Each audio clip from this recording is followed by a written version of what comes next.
And hello, movie fans, and welcome back to another episode of the Zone TV Movie Entertainment with me, your host Jonathan. Once again, bringing in my thoughts and movie review for the brand new Pedro Pascal, Joaquin Phoenix, Emma Stone film, Austin Butler film, Eddington.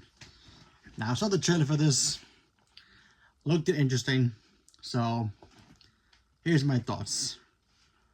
Before I begin, gotta say congratulations to everybody involved in the film. Making movies is not easy, folks, so congrats. So Eddington tells the story of a fictional town in Mexico named Eddington, and you have Joaquin Phoenix. He's the main sheriff, and this is during the pandemic era, 2020. And then you have Pedro Pascal, who is the mayor. He's trying to enforce the law that everybody has to be mandated with masks and all, 6 feet and all that stuff.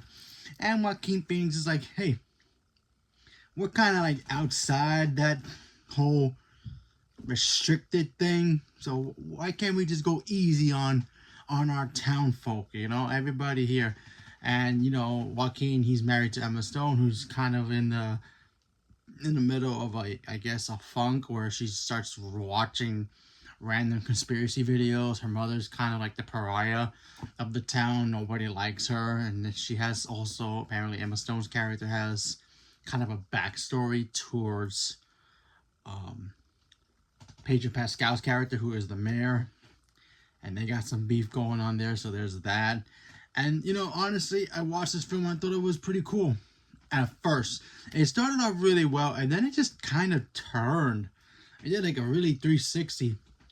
And then, before I get to that point, you get to see the, Joaquin's character and, of course, Pedro. And, you see them butting heads. They don't like each other very well, Apparently, Pedro's character had some kind of issue, again, like I said before, a kind of issue with Emma Stone's character.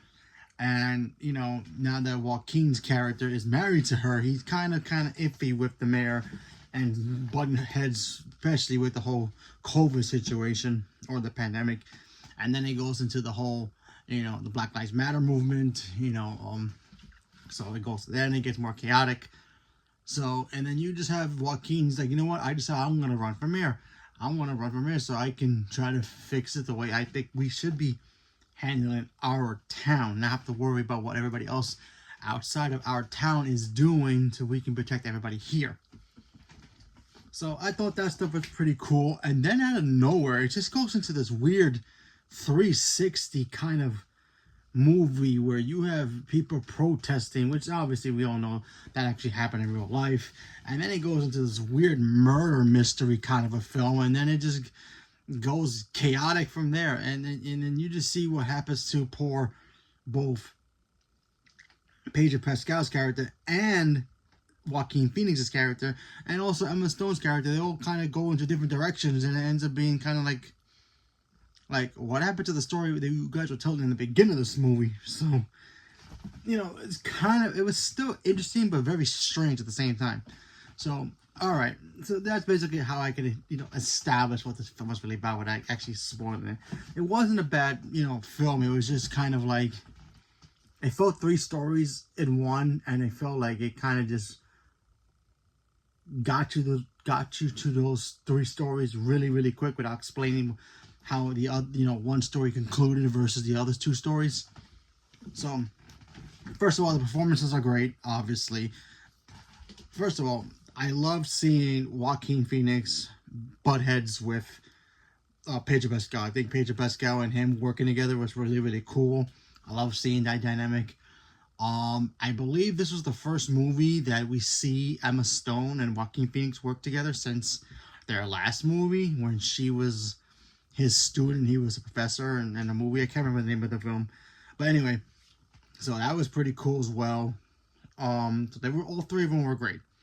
Then you get Austin Butler's character. He shows up and he's kind of like one of these hippie activist characters, and he does his thing. He kind of reminded me of his character that he did in Once Upon a Time in Hollywood, kind of like that, but he was more of a peaceful version of it. So I thought that was interesting. I forgot the actress' name, but she's in here as well. She's the actress who plays the Penguin's mom on the Penguin show. She was in here as well. She plays Emma's mom. She was fantastic as well. So, because apparently her character, she's kind of like the town's, you know, kind of like, yeah, let's not talk about her. She's kind of cuckoo in the head kind of a person. And everybody kind of like blacklisted her as like, you know, no kind of a character. We don't want to talk about her. So there's that. And then, you know, the rest of the film was just okay. Because honestly, there were some moments in here. This whole movie mostly basically is Joaquin's film. This is literally his film. You know, if you would have taken out Emma Stone out of this movie and put any actress in here, it would have been just fine. And then Pedro Pascal, I wanted to see more from him. And this is one of my negatives now. He's not in it as much. And then when he does show up, it's like, do you even care anymore? And then something happens. I'm like, all right, care. And then it just kind of just turns again. And then it goes right back to Joaquin. So there's that. Yes, it all comes around in circles of how it explains why certain things happen in this film. And I thought it was handled pretty well, but still, it was just like, I wanted more. I just wanted more, you know, seeing who was going to actually become the new mayor, you know? Because honestly, I thought that stuff was actually pretty cool. I wanted to see, you know, Joaquin, you know, he was the sheriff of the town, you know? And, you know, you have the mayor, and, you know, I wanted to see, he's trying to re-elect himself as the mayor, and, you know, I wanted to see what could have been done for their political runs against each other. So I thought that would have been cool, but they didn't really explain that much about it. And then you have like these characters that show up at the end to cause some harm to certain people here, and then I'm like, why are they important to the story? I get why, but I'm still understanding why do they need to be here instead of the town people doing it instead. But overall, this was just an okay film. It's not I don't think it's for everybody. If you're interested in it, give it a shot. I did enjoy it, like I said, but still, there was some things in here that kind of like made me scratch my head of like, why did it went that direction instead of going to the other direction? But overall, it's just an okay film, you know.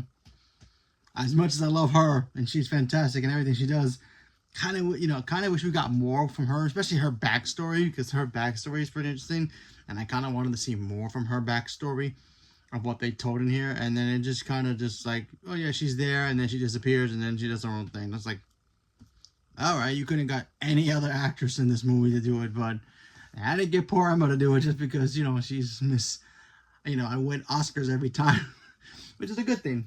I'm not trying to shade on you, my love, but just saying, you know, you didn't have to really be in this film, but still, like I said, still enjoyed it for what it was. It wasn't exactly what I thought it was, but, you know, overall, it's okay.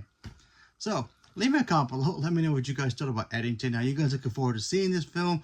So the trailer thing is like, wait, what's going on here? Leave me a comment below. Let me know what you guys thought. Stay tuned for more. Thank you very much, and have a good night.